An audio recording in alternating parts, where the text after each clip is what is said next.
Friday 27th September. First critical price points.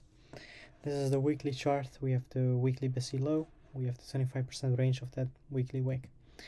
Then the daily chart, we annotate those price points. We immediately go down to the daily chart and we see that, by the way, this is the settlement price toggled on. This is settlement prices toggled off. Settlement price toggled on. We see this volume imbalance with the equilibrium midpoint of that. Then we measure this body. We see the consequent encouragement of that, which is used as a resistance point in the trading day. And then we have previous day closing price. So we drop down to the 4-hour chart and we annotate all those prices. The most significant price points are today. We use this throughout the trading day, but this is more significant to see. Then we have this volume imbalance, which is the 4-hour order block. This is where price ends, which is also the 25% range of this wick. Then we have the inverse fair value gap. We needed to inverse that. That's what was the goal. And then we have this fair value gap where we traded back into to 75% range of that, and then we draw down. This is the 50-minute chart. We see all those price points annotated on the 4-hour and daily chart again. We see here relative equal highs, relative equal lows. This was the target. If we look for liquidity, and then the point to where I can trade is the 4-hour order block, and these relative equal lows in here, close to that. So we trade up, midnight open. We trade down. We take out this low. We trade up. Then we take out this low again. Now we trade up.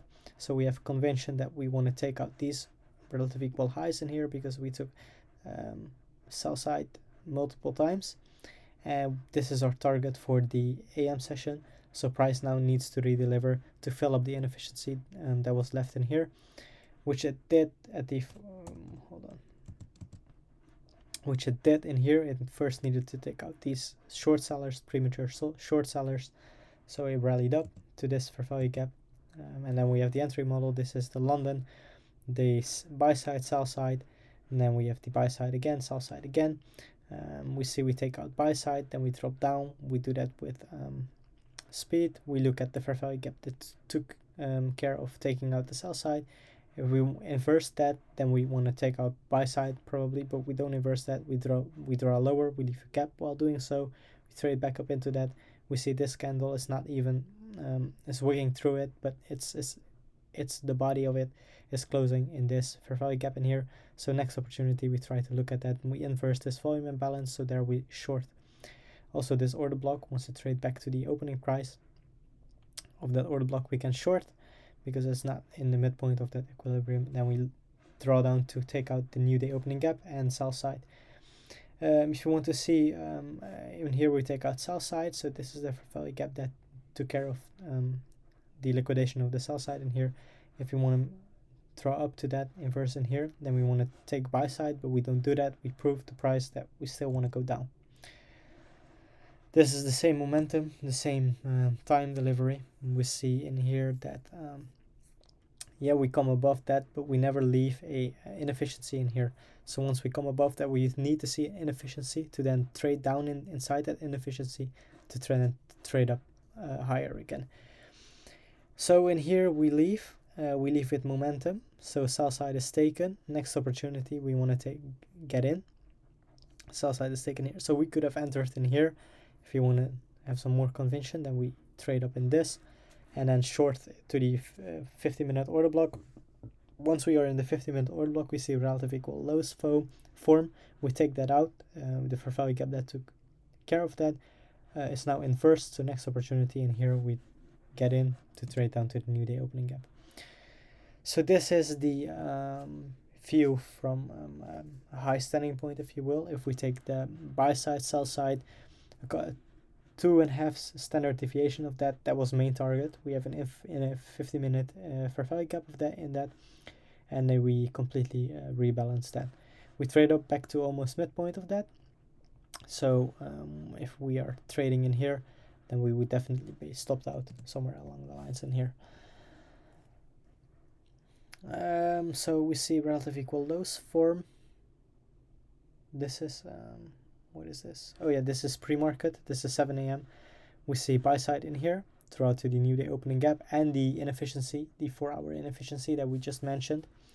And we see here buy side form. We take out buy side. The fair value gap that took out buy side is this fair value gap, so we want to see that hold or inverse. So if we inverse, so if we inverse in here, we want to probably go lower to take out sell side. We never inverse this, so we never inverse this. We get below that, but we never leave an inefficiency. We never do that with speed, so we trade above that, and then once we trade above that is we take out sell side again. This fair value gap took out sell side in here, somewhere in here, and we traded back into that. And so we take out this in the first fair value gap, and then we trade higher to the take out the sell side. This is the PM session. We didn't trade the AM session because it was a high liquidity run, and I will get into that later on. But because I don't have enough, I don't have the seconds data, so I cannot engage with that price action. So in here we have the PM session. We have the lunch. We have the high, initial buy, initial sell. We trade up in here. We see buy side is being taken. The fair value gap that took buy side is now inversed. We can take that for a short position. Next opportunity, once to trade back into this order block, we trade lower to take out hopefully initial sell side. We take a partial in here. We see in midpoint of this candle, we see that we don't trade down to all the way down to that. So you could stop out. Initial buy side is taken first. These relative equal highs then are now the drawn liquidity. We're the drawn liquidity at this point, so now drawn liquidity are these relative equal lows. This is just engineering liquidity, spending time in lunch. At 1:30 we open, we trade lower, and then the second chart, of course, somewhere in here, which is a rebalanced price range. Then we trade down to take out sell side and trade down all the way to the 4-hour order block. These are the 50-minute fair value gaps, and here we have the price points again. We see that we are using the consequent encroachment of previous day body as a point of resistance. On top of that, the midpoint of the 50-minute inverted fair value gap is being respected in here.